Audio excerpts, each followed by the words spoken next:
व्यक्ति, बेहद के घर का बाप या फिर टीचर भी है। यह हमको पढ़ाता है। तुम बच्चों को बहुत खुशी रहनी चाहिए। तुम स्टूडेंट भी रॉयल हो। बाप कहते हैं मैं साधारण तन में आता हूँ। प्रजापिता ब्रह्मा भी जरूर यहाँ चाहिए। यानी कि ओम नमः शिवाय शिव से कनेक्ट होकर एक साधारण व्यक्ति भी ज्ञान से कनेक्ट होकर, जो बाबा का ज्ञान आता है उससे कनेक्ट होकर वो रॉयल स्टूडेंट बन सकता है। तो इसे बाबा ने रॉयल शब्द का प्रयोग किया है। रॉयल यानी यहाँ स्टूडेंट के लिए ये कहा गया है जो सर्वगुण संपन्न स्टूडेंट हो। तो बाबा आगे कहते हैं कि बच्चों को थोड़े ही कोई बाबा कहेंगे, बच्चों को भी बुद्धि में आना चाहिए। हम किसके आगे बैठे हैं, अंदर में खुशी भी होनी चाहिए। स्टूडेंट कहाँ भी बैठे होंगे उनकी बुद्धि में कौन रहता है? बाप। बाप ही याद आता है, टीचर भी याद पड़ता है। उनको तो बाप अलग टीचर अलग होता है। तुम्हारा तो एक ही बाप है, एक ही टीचर है और एक ही गुरु है। कहने का मतलब है कि परमपिता परमात्मा जिसे हमने पिता समझा है, तो वही हमारा बाप है, पिता है। और टीचर उन्हीं के द्वारा कही गई वाणी हम मुरली के रूप में, नॉलेज पॉइंट के रूप में पढ़ते हैं, या ब्रह्मा कुमारी दीदियाँ हमें सुनाती हैं। और वही गुरु है। उनमें से जिन बातों को हम ग्रहण करते हैं तो वो हमारा गुरु है। सिर्फ लोन पर रथ दिया हुआ है, जैसे कि रथ और रथी। तो ये रथ तो शरीर है, लेकिन चलाने वाला कौन है? रथी हम आत्मा है। शरीर तो शरीर को नहीं चलाती ना, 5 इंद्रियां शरीर को नहीं चलाती, शरीर को आत्मा चलाती है, जिसे गीता ज्ञान में कृष्ण ने भी कहा है, बताया है। आत्मा भी यही समझती है जो तुम समझते हो। बलिहारी है ही एक की, इसमें एक की ही बलिहारी है। उनको ही प्रभु ईश्वर कहते हैं। यह भी कहते हैं अपने को आत्मा समझ एक परमात्मा को याद करो, बाकी सब सूक्ष्म व स्थूल देहदारियों को भूल जाओ। तुम शांति धाम के रहने वाले हो। तुम हो बेहद के पाठधारी। तुम विशाल हृदय वाले हो और तुम अब इस दुनिया में अपना पार्ट बजा रहे हो। जैसे कि एक फिल्म में एक हीरो अपना पार्ट बजाता है और डायरेक्टर उसकी कहानी बहुत अच्छी बनाता है। जितना डायरेक्टर को के स्क्रिप्ट में होगा उतना ही बनाता है, लेकिन हम विशाल हृदय का पार्ट निभाने वाले हैं। तो हम ही डायरेक्टर हैं। अपने ज्ञान के आधार पर अपने स्क्रिप्ट हम जितनी अच्छी से अच्छी लिख सकते हैं। तो हम क्या है? बहुत विशाल हृदय के पार्टधारी हैं। ईश्वरी खिदमतगार ठहरे ना, और बाप की सर्विस में आते जाते हैं। हम अपने आप को, हम बच्चे यही समझते हैं हम परमात्मा, परमपिता परमात्मा की सेवा के लिए इस दुनिया में आए हैं। और हम अपने ज्ञान को निभाने के लिए जितने भी अच्छे कार्य करेंगे वो सब क्या है? खिदमत, ईश्वर की खिदमत में। और हम पतितों को पावन बनाने की खिदमत करते हैं। राज्य गंवाकर फिर जब दुखी होते हैं तो फिर परमात्मा को बुलाते हैं। जिसने राज्य दिया है उनको ही तो बुलाएंगे ना। तुम बच्चे जानते हो बाप सुख धाम का मालिक बनाने आए हैं।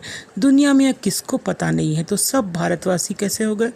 एक ही धर्म के हो गए, क्योंकि सब मुस्कुराते तो उसकी तो कोई भाषा नहीं होती।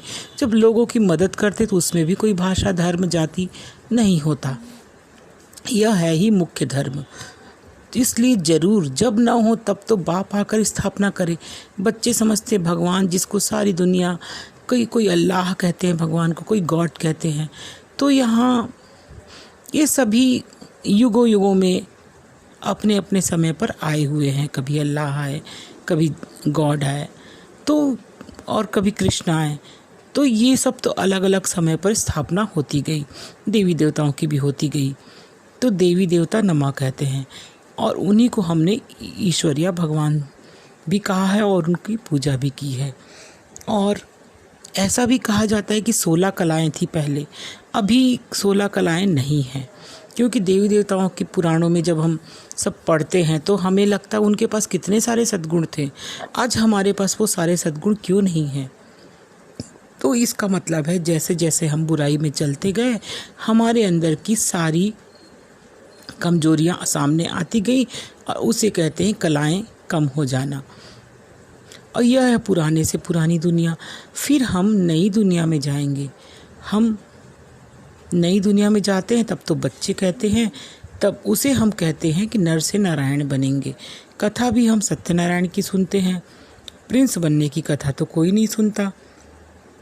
हम सत्यनारायण इसीलिए कहा गया है कि हम नर से नारायण बनते हैं, परंतु नारायण की कोई जीवन कहानी तो है नहीं। ज्ञान की बातें तो बहुत है ना, पर सत्यनारायण की कथा तो है, पर नारायण की कोई जीवनी नहीं है। अब 7 रोज भट्ठी में हम जैसे सोना पकता है, भट्ठी में कोई भी चीज़ पकाते हैं तो उसका नाम रखा गया है भट्ठी यानी कि ज्ञान भट्ठी। जब लोग रोज ज्ञान में रहते हैं, सुबह से लेके शाम तक 7 दिन का जो क्लास होता है, एक तो क्लास होता है जिसमें समझाया जाता है ज्ञान के बारे में, लेकिन भट्ठी में हम ज्ञान को अनुभव करते हैं।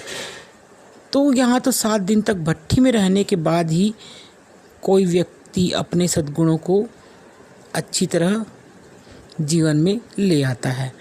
तो ऐसे तो फिर भट्ठी का बहाना करके बहुत सारे लोग आ जाएंगे। पढ़ाई सुबेरे और शाम को होगी, दोपहर में तो वायुमंडल ही ठीक नहीं होता। बाबा ने कहा है कि दोपहर में वायुमंडल ठीक नहीं होता, और रात्रि को 10 से 12 तो बिल्कुल भी ख़राब टाइम है। यहाँ तुम बच्चों को मेहनत करनी है, याद में रह सतो प्रधान बनने की। यहाँ तो सारा दिन काम धंधे में रहते हो। ऐसे भी बहुत होते हैं जो धंधाधोरी करते हुए भी पढ़ते हैं, ज्ञान को अपने जीवन में कैसे लाएं। उनके ज्ञान में इतनी इंटरेस्ट रहती हो, ज्ञान की गहराई में जाना चाहते हैं, और यहाँ भी तुम पढ़ते हो। तो तुम्हारे लिए बहुत आसान हो गया है। तुम्हारे पास ज्ञान की बातें लाने के लिए स्वयं परमपिता परमात्मा है, उसके बाद टीचर भी है और गुरु भी है। तो तुम्हें तो बहुत जल्दी याद आ जानी चाहिए कि अभी इतने सारे संसाधन हो गए हैं तुमको आगे बढ़ने के लिए। तो हम स्वर्ग में ज़रूर जाएंगे। स्वर्ग माना मरने के बाद एक स्वर्ग होता है, एक होता है अपने जीवन को सुंदर बनाकर स्वर्ग बनाना। तुम पुरुषार्थ करते ऊंची पद पाने के लिए। तुम यह भी जानते हो ना, मनुष्य को ही पता पड़ेगा। तो जो ज्ञान में रहते हैं उसे बाबा ब्राह्मण कहते हैं। तो श्रीमत पर अलौकिक सेवा में तत्पर रहना, श्रीमत यानी कि ज्ञान, यह भी मनुष्य को पता पड़ जाएगा कि तुम श्रीमत पर कितना ऊंच काम करते हो। तुम्हारी जैसी अलौकिक सर्विस कोई कर न सके। तुम ब्राह्मण धर्म वाले ही ऐसा कर्म करते हो। ऐसे कर्म में लग जाना चाहिए, इसमें बिजी रहना चाहिए। जब भी पिता ईश्वर बिजी रहते हैं ना, तो वो भी तो इस दुनिया को, वो भी रचयिता हैं, इस दुनिया की रचना करते हैं। तो वह तो पंचायत मिलकर सिर्फ पालना करती रहती। यहाँ तुम गुप्त वेश में, हम गुप्त वेश में काम करते हैं। उसे बाबा ने कहा incognito unknown warriors non violence. इनका अर्थ भी कोई समझते नहीं है। और हम हैं क्या, डबल अहिंसक। एक तो वो होते जो बोलते हैं हम अहिंसक हैं, लेकिन वो उनका पालन बहुत कम करते हैं। लेकिन हम हैं डबल अहिंसक, यानी कि हम उस नियम का बहुत ज़्यादा पालन करते हैं। इस पर जीत पाने से ही तुम जगत जीत बनोगे। लक्ष्मी नारायण जगत जीत है ना, भारत जगत जीत था। यह विश्व का मालिक कैसे बने, यह भी बाहर वाले समझ न सके। इस समझने में बहुत विशाल बुद्धि चाहिए। बड़े बड़े इम्तिहान पढ़ने वालों की विशाल बुद्धि होती है। तुम श्रीमत पर अपना राज्य स्थापना करते हो। तुम किसको भी समझा सकते हो। विश्व में शांति थी ना, और कोई राज्य नहीं था।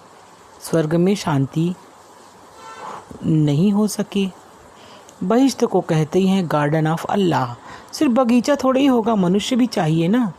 अब भगवान ने बहुत सुंदर बगीचे की रचना कर दी, लेकिन वहाँ पर रहने वाले भी तो बनाना पड़ेगा। रहने वाले भी, जितना सुंदर गार्डन होगा उतने सुंदर सद्गुणों वाले, स्वभाव वाले, अच्छे स्वभाव वाले, ज्ञान में चलने वाले ब्राह्मण, जिन्हें हम ब्राह्मण कहेंगे, वो भी रहेंगे उस दुनिया में।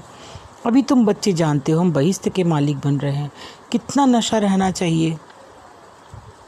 जैसे किसी व्यक्ति को किसी भी कार्य करने का नशा चढ़ जाता है, वो उस कार्य में पूरा अपना 100% लगा देता है, लेकिन उसे इस बात का ध्यान नहीं रहता कि ये काम अच्छा है बुरा है। बस वो ये सोचता है कि ये तो मेरे फ़ायदे का है, तो मुझे ये काम करना चाहिए। लेकिन यहाँ बाबा बोलते हैं तुम्हें ऐसा करना है जिसमें तुमको ब्राह्मण बनना है, ज्ञान मार्ग में चलना है। और बाबा हमें नर से नारायण बनने की बात कह रहे हैं। तो ये नशा तो सबसे हटके ही हुआ ना। तुम बच्चे हो सच्चे सच्चे खुदाई खिदमतगार। 8 घंटा। अब जब हम कोई काम करते हैं, पढ़ाई करते हैं, तो तय करते हैं 3 घंटे पढ़ना है, 4 घंटे पढ़ना है। तो यहाँ पर 8 घंटा आत्म अभिमानी रहने का पुरुषार्थ करना है। तो आत्म अभिमानी होता क्या है, इसे हम रोज़ जब मुरली पढ़ेंगे, नॉलेज पॉइंट पढ़ेंगे, तब हमें समझ में आएगा कि आत्म अभिमानी होता क्या है। तो इसकी भी प्रैक्टिस होती है। पल पल हर क्षण हमें चेक करना है कि हम अपने आत्मा के सद्गुणों में रह रहे हैं कि नहीं। सिर्फ याद की मेहनत बहुत बड़ी कड़ी है, युक्ति बहुत सहज है। सिर्फ ईश्वर को याद करना है। भारत का प्राचीन योग मशहूर है। ईश्वर को याद करना ही योग कहलाता है। योग के लिए ही नॉलेज है। ये हमें परमपिता परमात्मा ही आकर सिखलाते हैं। कृष्ण को योग थोड़ी ही सिखलाते हैं। कृष्ण को फिर स्वदर्शन चक्र दे दिया है। वह भी चित्र कितना रॉन्ग है। अभी तुमको कोई चित्र आदि भी याद नहीं करना है। सब कुछ भूलो, कोई भी बुद्धि में ना जाए। फिर छोटे छोटे नाटक भी अनेक बार चलते हैं। सतयुग से कलयुग तक जो कुछ हुआ है वह रिपीट होता रहता है। तो मूल वतन, सूक्ष्म वतन और सृष्टि का पा, बस और कोई धाम से तुम्हारा काम नहीं है। तुम्हारा धर्म बहुत सुख देने वाला है। उनका जब समय आएगा तो वहाँ आएंगे, नंबरवार जैसे जैसे आए हैं ऐसे ही फिर आएंगे। तो ज्ञान कैसे सुनाएंगे? कोई लाउड स्पीकर रखेंगे जो तुम सुनोगे? प्रेरणा से तो कुछ होता नहीं। ऐसे नहीं शंकर को प्रेरते हैं। यह सब ड्रामा में पहले से ही लिखा हुआ है। विनाश तो होने का है ही, क्योंकि जब कोई भी व्यक्ति अपने दुर्गुणों के द्वारा गिरता है तो वो विनाश, कहते हैं ना, विनाश काले विपरीत बुद्धि। तो दुर्गुणों से गिर रहा है यानी उसका अभी विनाश होने ही वाला है। तो फिर पुरुषार्थ को तेज करना चाहिए। नोट रखो, अपना चार्ट बनाओ कि आज हमने कितने घंटे। कुसंग में बिल्कुल नहीं आना है। और कुसंग यानी ऐसे कोई भी माहौल से दूर रहना है। यदि आप कोई सीरियल में देख रहे हो या किसी न्यूज़ में भी देख रहे हो, उसमें कोई गलत बात बताई जा रही है भूल से और आपने उसको फॉलो कर लिया, तो वो कुसंग हुआ।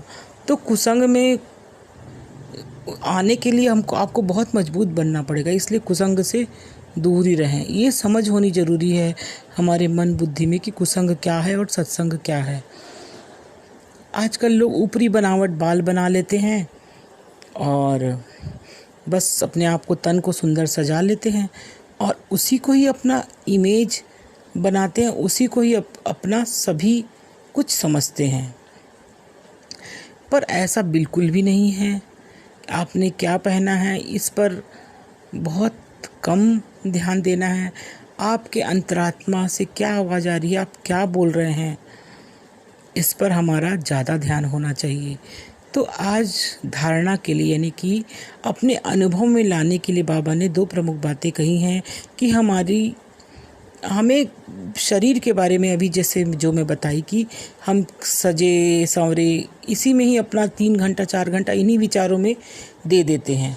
तो ये हुआ देह का अभिमान, यानी देह के लिए ही पूरा समय हम देते हैं और अपनी आत्मा को, अपने आत्मा के सद्गुणों को बढ़ाने के लिए हम समय नहीं देते हैं। तो हमको बहुत सिंपल रहना है। देह के लिए बस 1-2% टाइम दें, बाकी पूरा समय अपनी आत्मा को संवारने में दें, अपने सद्गुणों को संवारने में दें। कुसंग से बचें और जो बातें या जो घटनाएं हमें देह से जोड़ती हैं उससे अपना ममत्व नहीं रखना है, उससे अपना मोह ख़त्म कर देना है। याद की मेहनत से सभी, और अतीत में भी ऐसे कोई कर्म बंधन के कारण कोई अच्छे बुरे कर्म हो चुके हैं, उसको ईश्वर की याद से हम उन बुरे कर्मों को भूल जाना है, कर्मातीत बनना है। कम से कम 8 घंटा हमें ईश्वर की याद में रहकर सच्चा सच्चा खुदाई खिदमतगार बनना है। सच्चा, बिल्कुल सच्चा बच्चा खुदा का, जैसे कहते हैं ना, भगवान का जो बच्चा सच्चा रहता है, सब कहना मानता है, हमेशा अच्छी राह में चलता है, उसे बोलते हैं सच्चा सच्चा खुदाई खिदमतगार। तो ये 2 बातें आज कही हैं अनुभव में लाने के लिए। और सदा बेहद की स्थिति में रहने वाले बंधन मुक्त जीवन मुक्त भव, यानी हमेशा हमारा हृदय विशाल रहे, हम बंधन से मुक्त रहें और इस जीवन के बंधनों से भी मुक्त रहें। और इसे ही समझाया है। और आज का स्लोगन है निश्चय बुद्धि की निशानी, माने कि हमारे अंदर जो भी संकल्प चले वो निश्चय कि हमें ऐसे करना है तो करना ही है। तो वो उसके अंदर यह है कि विजय, मैं जो सोच रहा हूँ, मैं जो विचार कर रहा हूँ, वो उसमें मुझे सफलता मिलेगी ही मिलेगी, और वो निश्चित मिलेगी, और इसमें कोई व्यर्थ बातें बीच में नहीं आएंगी।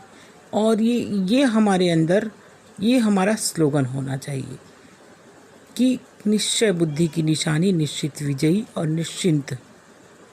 उसके पास व्यर्थ आएगा ही नहीं, मैं बिल्कुल निश्चिंत हो गया हूँ, मेरे पास व्यर्थ आ ही नहीं सकता, क्योंकि मुझे खुद पर विश्वास है। तो ओम शांति।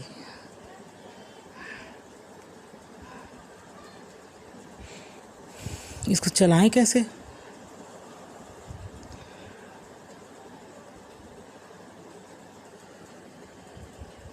दीपी, इसको चलाएं कैसे?